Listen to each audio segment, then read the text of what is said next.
Y ahora nos metemos en ese particular libro que estamos escribiendo semana tras semana desde que empezó Esto no es lo que esperaba. Bueno, lo escribe sobre todo mi compañero y amigo, periodista, escritor precisamente, Tony Cruz. Muy buenas noches, Tony. ¿Qué tal, Rafa? ¿Cómo estamos? Un saludo a todos. Ahí vamos con el calor, baja la temperatura, pero llover no llueve. Oye, al final en verano tendremos que Vaya. tirar de cerveza. Nos obligarán a beber cerveza. Sí, a ver si no vamos a tener que ducharnos en ella. Falta de agua. Sería una En oda a fin. la limpieza y al aseo. Eh, decía que, o como Cleopatra con la leche, ¿no? Eh, Leche de burra, eso sería más exótico. decía que vamos con ese libro de historias peculiares. Hoy vamos a escribir un nuevo capítulo con la firma de Tony Cruz. Y hoy me apetecía que habláramos de un edificio, porque es algo de lo que no hemos, o sea, que no hemos abordado en lo que llevamos de temporada. Y Tony ha elegido un edificio que es bastante conocido, pero que a lo mejor es conocido por otras circunstancias de las que creo que va a contar mi colega. Es el edificio Dakota.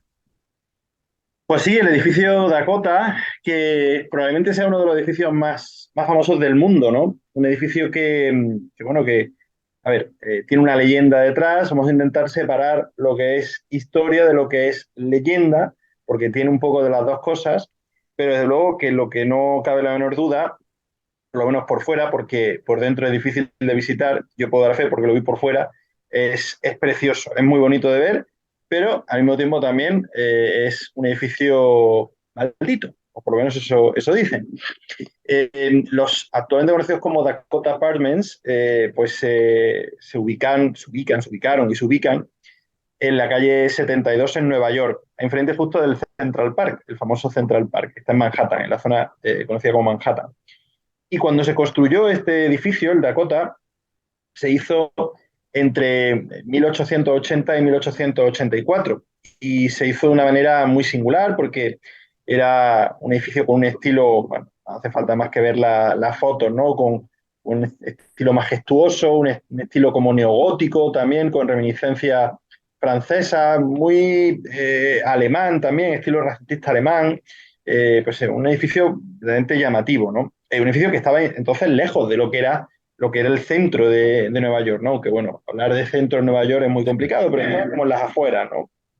Y bueno, la primera curiosidad de este edificio es que quien lo decide o quien impulsa su edificación fue Edward Clark, que era el fundador de la empresa de máquinas de coser Singer.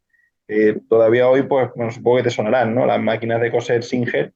Pues él fue el que impulsó, el mecena, el Paganini, que impulsó la construcción del edificio, que su idea original eran 60 apartamentos con buhardillas, con balcones, con balaustrada, cada uno debía tener entre 4 y 20 habitaciones y ninguno podía ser igual que al otro. Bueno, pues Singer, que era el hombre que decidió impulsar este, no llegó a verlo porque falleció antes de que el edificio fuera completado y abierto al público. Así que, bueno, era un edificio rompedor en esa época, porque tenía un montón de cosas que no eran tan conocidas. Tenía su propia calefacción central, tenía una estación eléctrica que generaba la electricidad.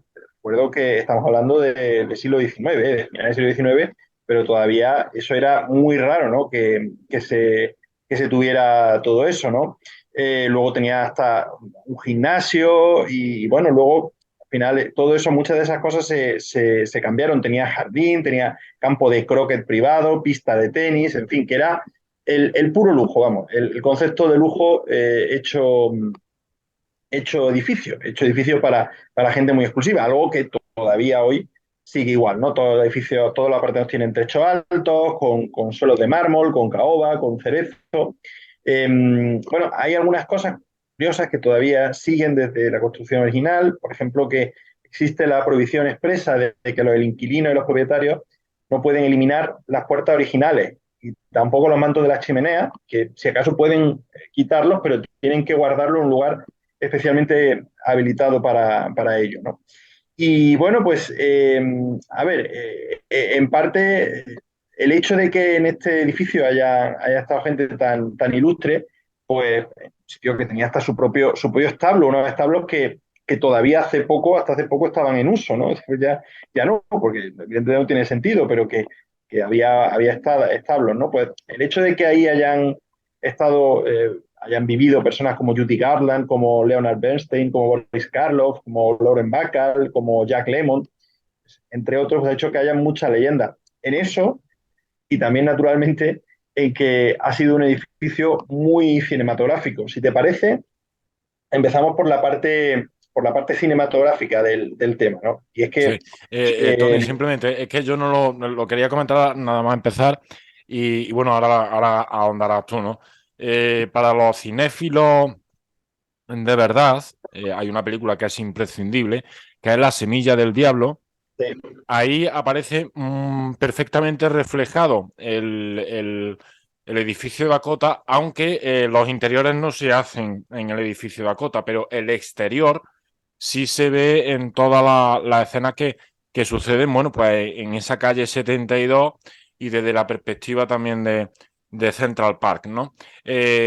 Entonces, si alguien no sabe de lo que estamos hablando y ha visto La Semilla del Diablo, o no ha visto La Semilla del Diablo, pues bueno, que acuda igualmente porque a esa película que es muy buena, porque va a ver al edificio Dakota. pues sí, es que además, es que fue todo muy curioso. Se cree, ya que hemos empezado a hablar de Polanski y de su Semilla del Diablo, eh, que hubo protestas por el rodaje de La Semilla del Diablo, también incluso cuando se rodaron esos exteriores en el edificio de Dakota, porque, claro, decían que aquello pues era obsceno, era pecaminoso, era blasfemo, ¿no? Y una de esas personas que se cree que se congregó ante al edificio de Dakota para amenazar a Polanski fue Charles Manson. No sé si ya relacionan las cosas, porque Charles Manson, junto con su tétrica familia, fueron quienes asesinaron a Sharon Tate, que era la esposa de Polanski, unos años más tarde. Unos meses más tarde. Así que fíjate hasta dónde se puede hilar, ¿no? Esta maldición del Dakota, ¿no? En este edificio, ya que hablamos de lo cinematográfico, también tenía su casa en la película Vanilla Sky Tom Cruise, que como sabéis también es la adaptación estadounidense de la película Abre los ojos, ¿no? Pero quizá por lo que más se conoce este edificio es porque ahí vivieron John Lennon y Yoko Ono, ¿no? Y no solo porque vivieron allí, sino porque evidentemente también, a poco que se sepa, John Lennon fue asesinado a las puertas de ese edificio de Dakota y fue asesinado por un perturbado, bueno, perturbado, es que muchas veces se habla de perturbado, Mm. cuando se podía decir mala persona o persona... Sí, sí, sí. Bueno, pues la historia es que sucedió en la puerta de este edificio, Dakota, que después de y esa es la paradoja, hay una foto muy famosa que se encuentra muy fácil en internet, que es como John Lennon le firma un autógrafo a Mark David Chapman, que fue su asesino, apenas unas horas antes de que Mark David Chapman disparara contra Lennon. De hecho, le firmó el autógrafo y Mark David Chapman se quedó esperando a la puerta del edificio Dakota hasta cerca de las 11 de la noche, cuando volvían tanto Lennon como Yoko Ono, y ahí pues aprovechó Chapman para dispararle 5 veces, y de esas 5, 4 fueron en la espalda y le causaron la muerte, ¿no? Eh, eh, Curioso, como curiosidad, el, vaya la motor. El disco que le había firmado a Chapman fue el Double Fantasy. Y pues, para que se sepa, esos amores, odios que hay también en esto, y que, bueno, también se dieron ahí en el edificio Dakota, un edificio que ya hay muchas teorías sobre el por qué está maldito, para la gente que esté maldito, que piense que esté maldito. Y es que parece que por ahí pudo haber un cementerio indio. Ya sabéis que en Estados Unidos muchas veces se asocia cualquier maldición, como allí historia tienen menos que en otros sitios, a la construcción sobre un cementerio indio, ¿no? Y hay otra curiosidad que es que en la puerta, una de las puertas, quizá la puerta principal del edificio Dakota, hay una efigie con un rostro de un indio.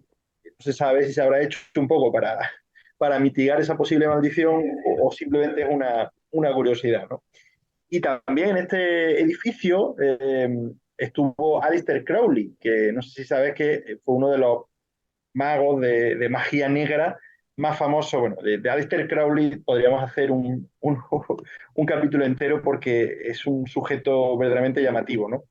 Pues se cree, este señor también vive aquí, y se cree que a principios del siglo XX este señor había llegado a hacer rituales en este lugar, que no se sabe si esto pudo haber hecho que el edificio estuviera maldito. Hay otra curiosidad inherente también, se me ha pasado antes comentarla, a la tragedia de John Lennon, y quizás esto sí que se nos pueda poner un poco los pelos como escarpia, ¿no? Si se cree en esto de las curiosidades o en fin, de lo oculto, ¿no?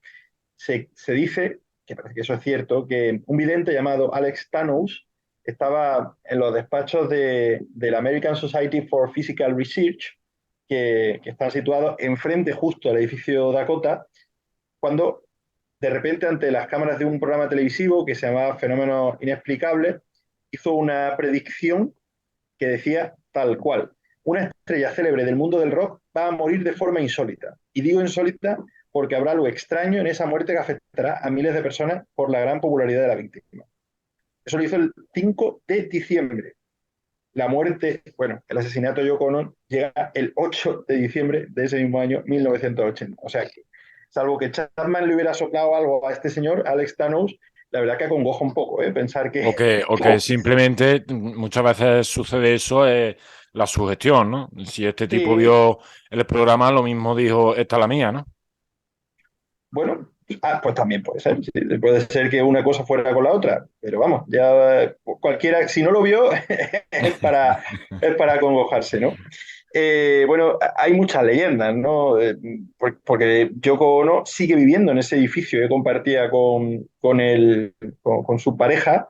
Y bueno, Yoko Ono también es una mujer muy particular, que dice que el fantasma del músico se le aparece de vez en cuando y dice: no tengas miedo, todavía estoy contigo. Claro, también hay quien piensa que el motivo de que siga escondido, de que siga yo viendo ahí, es que debajo del suelo de su salón hay escondidos $30.000. Bueno, eso ya, insisto, es cuestión de creer o no en este tipo de leyendas que molan mucho contarlas, que bueno, no era tanta gracia yo con uno que se especule con eso, ¿no?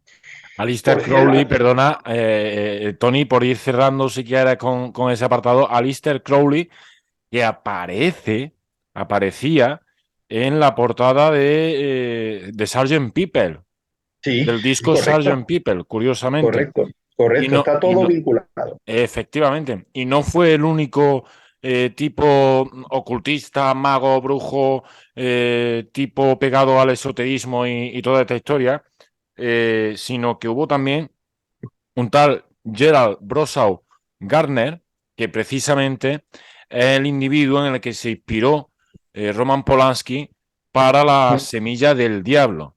Es decir, que Pues ya también ves. eh, a, a, a, al final el edificio, quiera o no, ayuda a que toda su trayectoria ayuda a que haya esa leyenda negra.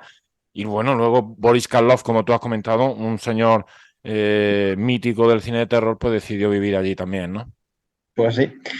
Pues sí, la verdad que todo esto da que, por lo menos, da juego para pensar, ¿no? Y a lo que iba a decir simplemente es que si a pesar de todo, aquel que esté viendo este vídeo tiene intención de vivir en el Dakota, bueno, pues no va a poder vivir en el Dakota. O sea, ya le quito la ilusión, porque primero no creo que nadie que esté viendo, con todos los respetos, tu canal de YouTube tenga el pastizal que demanda vivir en el edificio Dakota, pero sobre todo no creo que tenga el pedigrí necesario para vivir en el Dakota, porque primero que insisto, para vivir en el Dakota se necesita muchísimo dinero, no solo para comprar una vivienda allí, sino porque hay que pagar una cuota muy, muy, muy importante en tema de impuestos y demás. Pero es que aparte tienes que pasar el examen del resto de los propietarios. Y bueno, si digo algunos de los que han sido rechazados, pues por ejemplo Madonna, el marido de Jennifer López, Antonio Banderas, Melanie Griffith o Billy Joel, han sido algunos de los que han intentado vivir en el edificio de Dakota y le han dicho que se pegue. Así está la historia del edificio de Dakota, que si alguien, insisto, tiene curiosidad, eso sí, por conocer por fuera, pues está en Manhattan, en la 72 con Central Park, que es una zona preciosa de ver, muy bonita, y que si alguien no ha ido a Nueva York y puede, pues yo invito a viajar y en concreto que para mí es lo más llamativo, la ciudad más llamativa de Estados Unidos, tampoco es que conozca muchas, pero de las que conozco, la ciudad más impresionante de ese país. Central Park es un escenario también muy cinematográfico. Bueno, y ahí está el mosaico de Strawberry Fields también. O sea que. No, de Imagine, el mosaico que hay en Central Park, si mal no recuerdo. Central Park, sobre todo, por si alguien quiere situarse, que yo creo que no hace falta porque son Imagine. dos lugares completamente mundialmente conocidos, ¿no? Pero solo en casa dos, cuando Sí, el sí, Macaulay Culkin escapa eso y es. está por allí en Nueva York suelto, Central Park, ¿no?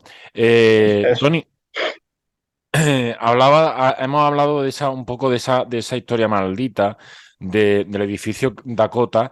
Hay por ahí una cosa que se llama ahora, es que no recuerdo cómo se llama, el turismo de misterio, ¿no? Sí. Hay muchos edificios por ahí en el mundo que tienen su aquel, como el edificio Dakota. Bueno, en el mundo, y si te parece, nos centramos en lo más cercano, en Córdoba, ¿eh? Porque nosotros vivimos en Córdoba y en Córdoba, por ejemplo, hay muchísimos lugares encantados, ¿no? Que parece que, bueno, que vivimos una ciudad, bueno, a ver, hay ciudades que tienen un especial encanto para este tipo de cosas, ¿no?